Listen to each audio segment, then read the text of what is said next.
Terima kasih atas waktunya Pak Budi. Hari ini kita akan membahas bagaimana sih berpikir kritis berperan dalam pengembangan properti. Mengingat Pak Budi sendiri sudah puluhan tahun nih Pak di bidang properti. Menurut Bapak, seberapa penting keterampilan berpikir kritis diperlukan dalam bidang ini? Terima kasih juga ya Mbak Rina.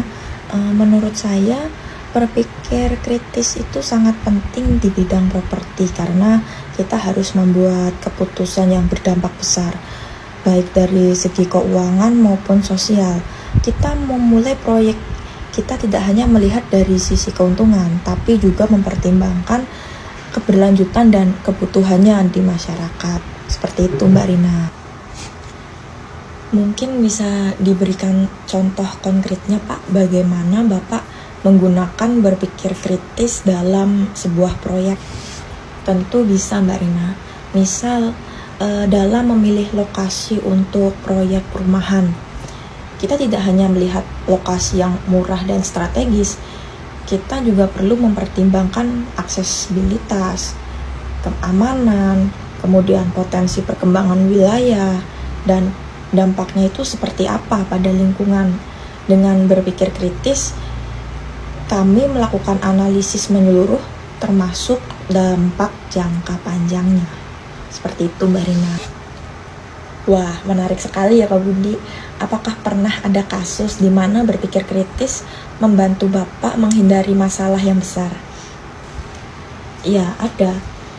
Pernah ada situasi di mana kami hampir memilih tanah yang harganya sangat terjangkau untuk pengembangan. Tapi setelah evaluasi lebih lanjut, kami menemukan bahwa tanah tersebut memiliki masalah regulasi dan ada risiko hukum yang besar. Dengan pendekatan kritis, kami memutuskan untuk tidak melanjutkan pembelian itu meskipun awalnya tampak menguntungkan. Kemudian, bagaimana sih caranya Pak Budi untuk menilai dan mengidentifikasi risiko dalam proyek-proyek Bapak? Kami biasanya mulai dengan mengidentifikasi risiko utama seperti lingkungan, sosial, dan finansial. Misalnya, jika kami membangun di daerah padat, kami menilai dampak pada lalu lintas dan kenyamanan masyarakat setempat. Kami juga mencari tahu opini publik, regulasi yang berlaku, dan potensi risiko keuangan. Jadi setiap informasi kami analisis secara kritis sebelum mengambil keputusan Mbak Rina. Kemudian dalam pengembangan properti pasti ada banyak data yang harus diproses ya Pak. Bagaimana cara Bapak memastikan data tersebut akurat dan relevan Pak sebelum mengambil keputusan? Kalau itu kami selalu melakukan double check atau pengecekan ganda. Data dari berbagai sumber kami bandingkan dan validasi dengan tim ahli, baik internal maupun eksternal. Kami mengutamakan data yang kredibel dan terbaru, dan tim selalu berdiskusi untuk memastikan data yang kami gunakan itu relevan dan bebas dari bias. Apakah Bapak juga menerapkan berpikir kritis saat berhubungan dengan klien atau konsumen, Pak? Oh, tentu. Klien kami memiliki kebutuhan dan harapan yang beragam, sehingga kami perlu mendengarkan dengan cermat dan menganalisis kebutuhan mereka sebelum memberikan rekomendasi. Misalnya, jika ada klien yang ingin membangun rumah di lahan terbatas, kami harus berpikir kritis untuk memberi solusi desain yang efisien tanpa mengorbankan aspek kenyamanan. Seperti itu Mbak Rina. Bagaimana cara Pak Budi melatih tim supaya berpikir kritis dalam pekerjaan mereka, Pak?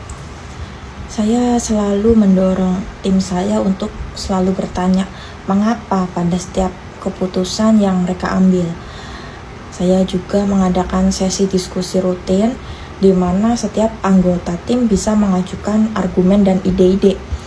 Saya yakin bahwa keputusan yang terbaik berasal dari banyak perspektif. Jadi kami memastikan ada ruang untuk berpikir kritis dalam setiap tahapan proyek. Terakhir nih Pak, apakah ada tips bagi pemula di industri properti untuk mengembangkan kemampuan berpikir kritis? Bagi pemula, saya sarankan untuk Selalu belajar dari pengalaman dan tidak ragu mempertanyakan asumsi yang ada. Cobalah untuk memahami setiap aspek proyek dan jangan hanya terpaku pada angka-angka keuntungan. Banyak tantangan di industri ini, dan dengan berpikir kritis kita bisa melihat peluang serta resiko dengan lebih jernih. Baik, terima kasih banyak atas wawancaranya ya Pak Budi. Semoga pandangan dan pengalaman Bapak bisa menginspirasi banyak orang di bidang ini, khususnya bidang properti ya Pak.